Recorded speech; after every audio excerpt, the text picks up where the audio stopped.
Alright, welcome and thank you for joining us on the Bourgeoisie show. My name is Ehi Iranen. I am your host. Today we're going to talk about music and culture. We have today Toronto's finest Black Blaze. Yes, I'm in the building. As well as Solomon and Didi. They're going to help us today with the show on music and culture. Thank you so much, Blacko and Solomon, for joining us. You're welcome. It's a pleasure to have you on board. You're welcome. So first things first, I know times are changing in the African music industry. Back in the days, like 20, 30 years ago, when we grew up, we used to hear a lot of timeless music, so to speak. Yeah. With Sonny Ade and people who were really legends. But now you find a lot of people, so many wannabes in the industry. What do you think? I think what it is, like you said, back in the days, you know what I mean? All we had then was like real Nigerian traditional music with a lot of percussion. Like you mentioned King Sunny Ade. That was actually my boss. I worked with him for like 10 years, like producing, playing piano for him. So then all we had then was that traditional thing. You know what I'm saying? But now these days the younger generation are coming and the internet thing is taking over, you know what I mean? Everybody want to do a little bit of this, a little bit of that, and you know, the hip hop thing now came in. And now the whole thing has changed because the old music is still there though for the older people, but the new generation now is feeling hip hop, so we gotta do what they're doing, you know what I'm saying? But like you said, most people now, some still make music because of the passion, and some make music for money, and some make music just because they want to be known out there. So it all depends on what every artist doing music for. You know what I'm saying? Solomon, what do you think of do you think there's an overflow of artists in the industry? Basically, I guess there's a lot of, I will support that statement. There's a lot of overflow of artists in the industry. And going back to your question as regards to the difference between the old schools and the new present generation, then as you said, basically it's all about the passion. They've got a passion. It's not about the money. I don't really say about the money in it. It's about the passion they talking about the economy, talking about the government, talking about the reality of life, talking about what you need to do and what you don't need to do. It's like a message, basically. It's a message to the masses. But presently, with the new generation, I believe, with the hip hop, the Western world, the Western music coming into play, I guess, basically, I don't see that social consciousness in the most music right now. I don't see people passing the message, but few. But basically, it's all about, I guess, it's the money, more of the money than the passion. Blacko, I know you're going to say something about that. You're an artist. What would you say about that? There's no message. It's lacking the core value. And now the music is getting diluted. True or false? It's like win-win situation. I wouldn't say yes, I wouldn't say no. You know what I'm saying? Because I can name out a couple of artists in Nigeria, you know, they're my friend, they're making positive music, you know what I'm saying? They're fighting, speaking for our generation of what we're going through, what is going on with the government around the world. Like people like Sound Sultan, you know what I mean? Just drop a video talking about the situation of light in Nigeria and whatever. People like MI, if you listen to the album, they're making good statements, you know what I'm saying? It's not everybody that's making party songs. Even on my album Coming, there's a track there. I might get in trouble with the government there because I gotta speak what I see, you know what I'm saying? For the people, like artists supposed to represent the audience out there. It's not just about, hey, we're gonna party pop more heads and this and that. You know what I'm saying? You gotta tell them reality, go to school, do what you gotta do, you know what I'm saying? If something's going on in the community with the voice of the people. So you gotta bring it back, like, okay, this is what it is, it should be done this way. So, but some people, they don't care about that. All they care about is to make party music, and that's what they're gonna do. Who am I to criticize them, you know what I'm saying? So it all depends on every individual on what they want to do or what they want to represent. All right, okay. Speaking of voice of the people, where would you see the Nigerian music industry going in the next couple of years? Do you think it's going in the right direction? Now we're getting more westernized, there's more Western videos out there with a high level of exposure. Is that a positive or? Yeah, I'm gonna tell you this, you know what I mean? In another couple of years, not even a couple of years. Next year, Nigeria is gonna take over the whole world musically. Because what is happening right now, trust me, we've gone beyond expectation. You know what I'm saying? You see Nigerian making music like the way they make it in America. Right.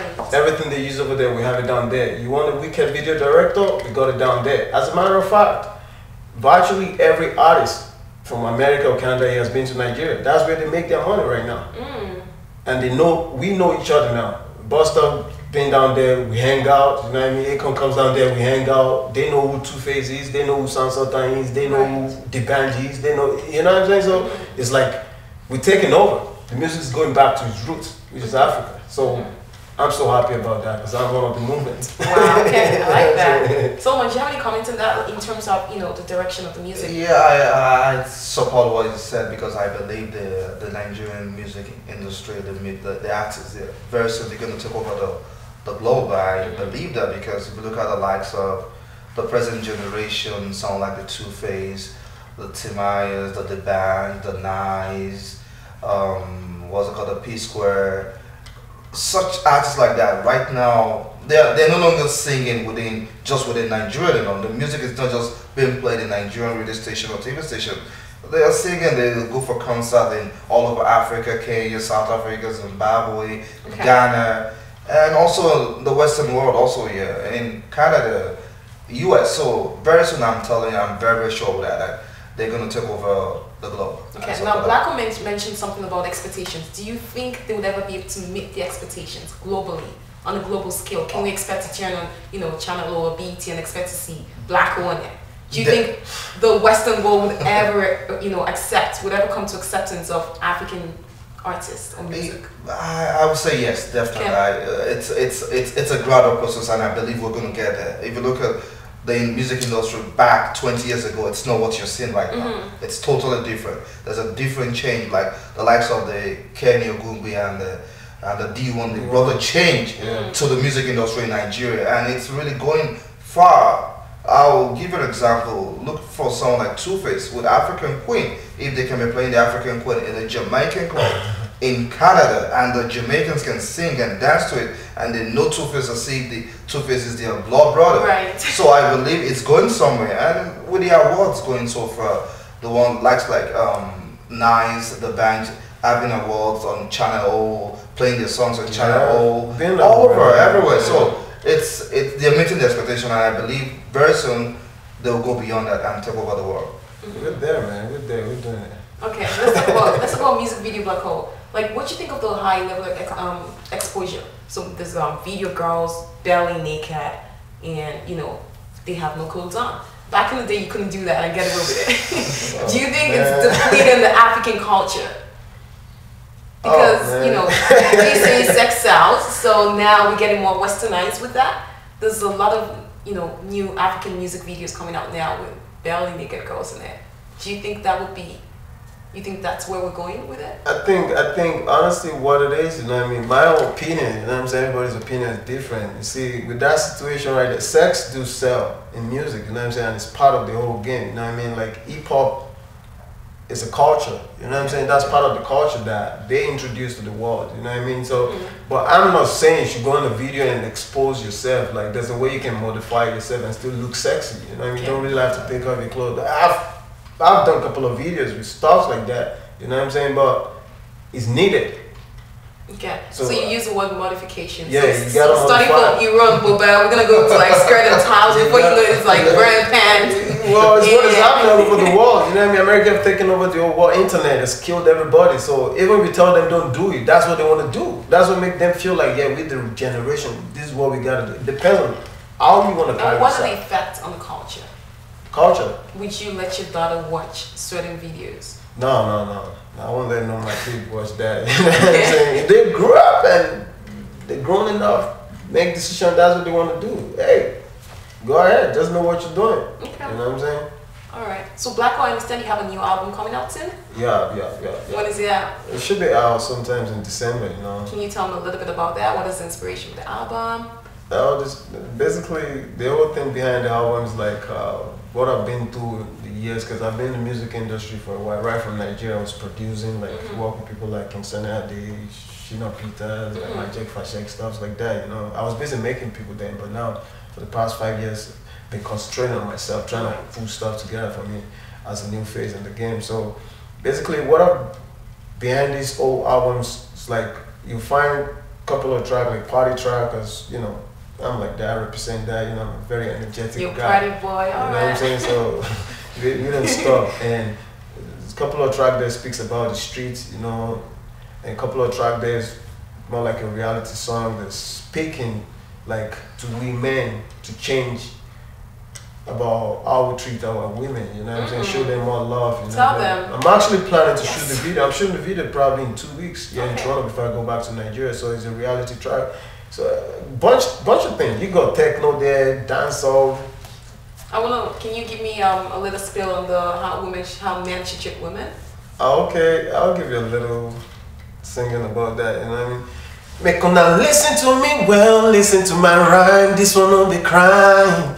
Something not going in this place makes me want to cry, makes me want to holla. I'm talking about the women of our nations, women in our life, women of substance. We need to start to respect them, start to love them, start to honor them.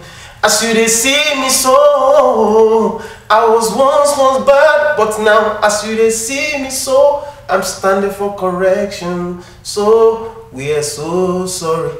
Sorry for the pains, so sorry. You know now. I like that. I like that. Thanks. I really like that. Thank you so much, guys, for watching. Thank you for being on the show, Black Hole and Solomon. It was a pleasure having you on the show. Thank you for watching. As you have heard, man, treat your woman with honor and respect. This is the Bourgeoisie Show. Have a good one.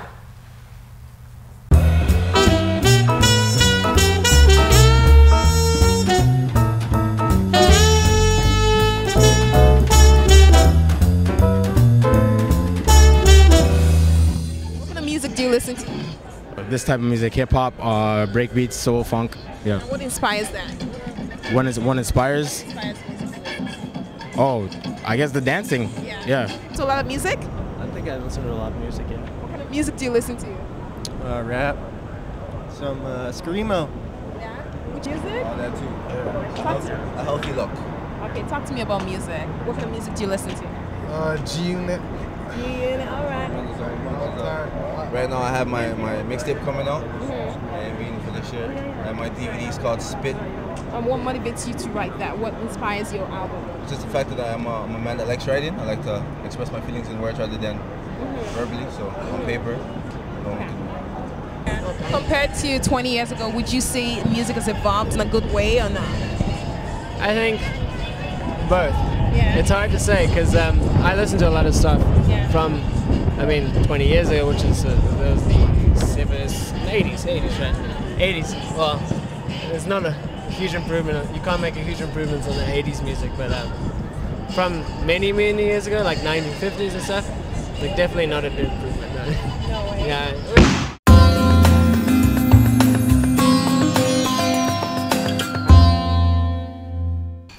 These are the top 10 ways to stay motivated. Number 10, listen to inspiring songs. When you feed your subconscious with stuff that are positive, you tend to have a better day that way. Number 9, read a motivational book. The book was written for a reason and you need to tap that knowledge.